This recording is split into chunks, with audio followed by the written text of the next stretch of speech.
मैं ये कंटिन्यू कर रही हूँ ये वीडियो, तो मैं आपको पहले एक थोड़ा सा रिकैप दे दूँ कि मैंने पिछले वीडियो में क्या बताया था। पिछले वीडियो में मैंने बताया था कैसे पास्ट ट्रॉमाज आपके प्ले कर सकते हैं आगे भी, ओके, आगे भी प्ले कर सकते हैं, और वैसे ही मैनिफेस्टेशंस आगे हो सकते हैं। इनफैक्ट उससे भी बदतर मैनिफेस्टेशंस हो सकते हैं आपके, specially in the case of specific person. अगर आपने पहले मैनिफेस्ट किया है चीटिंग, तो आगे भी अगर आप वही बिलीफ सिस्टम कैरी करेंगे ना गाइस, तो ऐसी ही चीज़ें बार बार मैनिफेस्ट होंगी और आपको ऐसा लगेगा कि ऐसे ही इंसान होते हैं, ऐसे ही इंसान होते हैं। एंड देखिए लॉज एंड द प्रॉमिसेस, अभी मैंने देखा कि यहाँ पर रखा हुआ है, मेरी बहन भी पढ़ती है।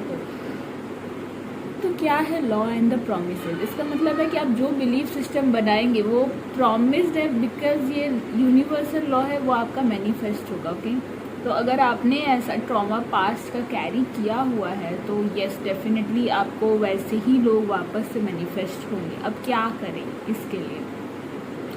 देखिए, अब तो आपको पता है एज अ कॉन्शियस मैनिफेस्टर कि आपकी बिलीफ सिस्टम मैनिफेस्ट हो रही है, राइट? अब क्या आप करोगे कि जैसे ही आप नोटिस करते हो कि ओके मैं एक पास्ट के रॉन्ग मैनिफेस्टेशन की वजह से ऐसा सोचने लगा हूँ या ऐसा सोचने लगी हूँ कि मेरे साथ आगे भी ऐसा ही होगा, ओके, और ऐसे ही लोग मिलेंगे, और मैं उसकी वजह से बहुत फ्रस्ट्रेटेड रहती हूँ उस सिचुएशन की वजह से, क्योंकि मैंने ऐसे इंसान को मैनिफेस्ट कर लिया जिसने मुझे बहुत ख़राब चीज़ें बोली। मैंने ऐसी सिचुएशन झेले जिसमें मैं बहुत ही बुरी तरीके से था या थी, और मैंने सुसाइड अटेम्प्ट्स किए, मैंने कहीं भी मैं बहुत रोया, मैं बहुत रोई, बहुत टेंशन में थी, रात को मेरी नींद नहीं आती थी, there was nothing in my stomach. ये सब कुछ मेरे साथ हो चुका है, इसलिए आई कैन अंडरस्टैंड। और कुछ भी अच्छा ना लगना, बस बेड पे पड़े रहना, ये सब क्योंकि एक सिचुएशन से कनेक्टेड है गाइस। यहाँ पर आपको ऑब्जर्व करना है कि जब ये चीज़ें प्ले हो रही हैं, फर्स्ट ऑफ ऑल आप इसको डिफ्रेंशिएट करिए कि ये इस पर्टिकुलर मैनिफेस्टेशन के वजह से मुझे ऐसा फील हो रहा है। ज़रूरी नहीं है कि ये आगे भी आपका कंटिन्यू होगा, फर्स्ट ऑफ ऑल, क्योंकि आप जानते हो, अब एज अ कॉन्शियस मैनिफेस्टर आप जानते हो कि वैसी चीज़ें सिर्फ बिलीफ सिस्टम की वजह से मैनिफेस्ट हो रही हैं आपके लाइफ में, ओके।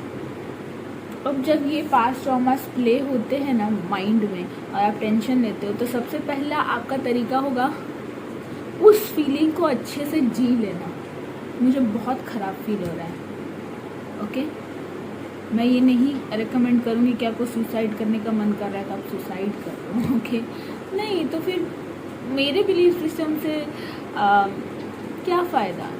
आप यहाँ जब अगर यहीं पर ठीक हो सकते हो तो, है ना, तो आप उसमें उस फीलिंग में थोड़ा सा ड्वेल करें। ड्वेल मतलब थोड़ा सा रहें और अफर्म ये करें कि मैं कुछ देर में ठीक हो जाऊंगी या कुछ देर में ठीक हो जाऊंगा, ओके। और मैं ये नहीं कह रही कि आप अफर्म करोगे तो मे बी आपका ऐसा बिलीफ सिस्टम है कि नहीं मुझे तो ख़राब ही लग रहा है, ओके, तो उस वक्त के लिए आप ठीक हो जाओगे। और ये तब तक आप करते रहें जब तक आप कभी ना कभी लो फील करें और पास्ट ट्रॉमा माइंड में प्ले करें, ओके। अब आप ऐसा मेरे साथ हुआ था कि मैं किसी को भी देखूंगी ना तो मैं इट वाज लाइक कि मुझे लगता था वो इंसान मुझे अच्छे से ट्रीट नहीं करेगा, तो मैं डिफेंस सिस्टम तैयार कर लेती थी, ओके। तो यहाँ पर आप अफर्म करोगे कि ऐसा नहीं है, क्योंकि मेरे कमांड पे लोग चल रहे हैं, क्योंकि मेरे कॉन्शियसनेस में वो इंसान मुझसे अच्छे से बात करेगा, ओके। ऑल्सो आपको बहुत ज़्यादा फ्रस्ट्रेशन हो रहा है तो रूम बंद करके पिल्लो पंचिंग ट्राई करिए, डिशुम डिशुम, ओके। रोने का मन कर रहा है। एक क्लाइंट थे मेरे, वो 45 इयर्स के थे और वो ऐसे मैनिफेस्ट हुए, जब मैंने उनको बोला कि आपको रोने का मन करे या एंगर दिखाने का मन करे तो बिल्कुल भी उसको स्टॉप ना करें, सप्रेस ना करें, उसको निकाल दें, आप रोएं, ओके, ताकि वो इमोशन क्लियर हो। उनको आंटी को समझ ही नहीं आया कि मैं बोल क्या रही हूँ, और ये भी मेरी मैनिफेस्टेशन थी। मुझे लगा कि आंटी समझेंगे कैसे, 40-45 इयर्स के हैं वो, तो हो सकता है डिफ़िकल्टी हो। तो कहीं ना कहीं हमको पता है कि मुझे भी अभी भी पता है जब मैनिफेस्टेशन हो जाता है कि अच्छा मुझे इस पर वर्क करने की ज़रूरत है। जैसे अभी मैंने आपको नोटिस करवा करके बोला मुझे इस पर वर्क करने की ज़रूरत थी, ओके, मैंने वर्क किया। आंटी ने एक्चुअली बोला कि अरे ऐसा कैसे, रोने का मन कर रहा है तो रोते रहे। इससे क्या होता है गाइस कि वो इमोशन क्लियर हो जाता है, ओके। आपको मान लीजिए कुछ ऐसा मैनिफेस्ट हो गया, किसी ने कुछ कहा, आपको रिप्लाई देने का मन है तो पोलाइटली हो सके तो आप रिप्लाई दे दो, ओके। या कैसे भी उस इमोशंस को आपको निकाल देना है। एक और तरीका है, आप ऐसा कर सकते हो कि पूरा लिखें डिटेल में आपको क्या फील हो रहा है, कितना गंदा फील हो रहा है, क्या कर लेने का मन कर रहा है, ओके। और कुछ देर उसको एक बार पढ़ें, कुछ देर उसके बाद उस चीज़ में ड्वेल करें कि अभी मुझे ख़राब लग रहा है ज्ञान, और अफर्म करें एनी टाइम सून मैं ठीक हो जाऊंगा या ठीक हो जाऊंगी, ओके। आप ब्रीदिंग टेक्निक, डीप ब्रीदिंग, मैंने एक वीडियो बनाया है, वो भी ट्राई कर सकते हो। डीप ब्रीदिंग 4 सेकेंड आपने इनहेल किया, 7 सेकेंड होल्ड किया, 8 सेकेंड आपने एक्सेल किया। उससे क्या आपको चेस्ट में जो लैक फील होता है ना, मान लीजिए आपने स्पेसिफिक पर्सन ऐसा मैनिफेस्ट कर लिया जो आपको छोड़ के भाग गया, अबैंडन कर दिया, चीट कर दिया, तो क्या अचानक से हैबिट आपकी बदलती है, किसी का सपोर्ट अचानक से चला जाए तो वहाँ पर लैक फील होता है, एम्प्टीनेस फील होती है, ओके। तो वहाँ आप डीप ब्रीदिंग करके चेस्ट में जो भी एम्प्टीनेस है, ओके, उस पर वर्क कर सकते हैं। मेडिटेशन करके आप शांति अपने आप को दिलवा सकते हैं। ऑल इन ऑल गाइस, ये सिर्फ बिलीफ सिस्टम है, मेडिटेशन हो, ब्रीदिंग टेक्निक हो, सब कुछ जो चीज़ आप मान लोगे वो मैनिफेस्ट होने लगेगा। तो आप ये सारी टेक्निक्स यूज़ कर सकते हैं। और भी कुछ तरीके आप अपने ढूंढ सकते हैं जिससे आपका माइंड डिस्ट्रैक्ट हो, फीलिंग सप्रेस ना रहे नेगेटिव, उसको आप बाहर निकालें, ओके।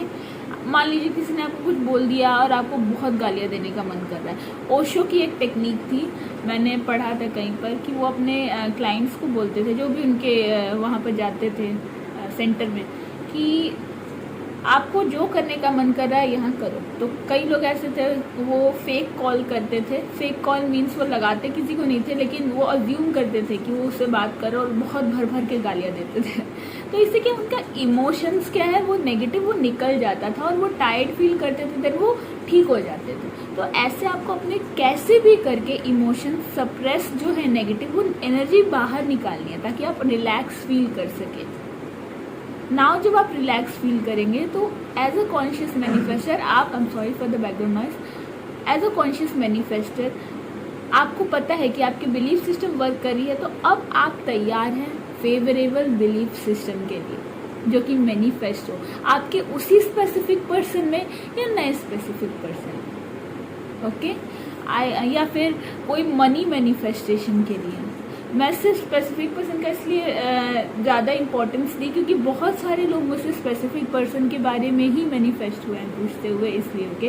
कोई भी आपका डिज़ायर हो, उसके लिए आपको नेगेटिविटी हो, किसी ने आपको कुछ बोल दिया, तो इमोशन सप्रेस करने से पास्ट ट्रॉमा वो रिवॉल्व माइंड में रिपीट होती जाती है और उसके बाद क्या होता है गाइस कि वो आगे बिलीफ सिस्टम बन जाएगी, तो फिर वैसी ही चीज़ें मैनिफेस्ट होंगी। तो ये कुछ तरीके हैं जिससे आप वो चीज़ निकाल करके बिलीफ सिस्टम अपना अपने फेवर में कर सकते हैं और वही चीज़ रिपीट करने से फिर नई चीज़ें आपके लाइफ में मैनिफेस्ट होंगी जो आपके फेवर में और आप खुश रह सकेंगे, ओके। आई होप मैंने जो कहा आपको समझ आया, okay. I hope I was able to make you understand. Thank you so much.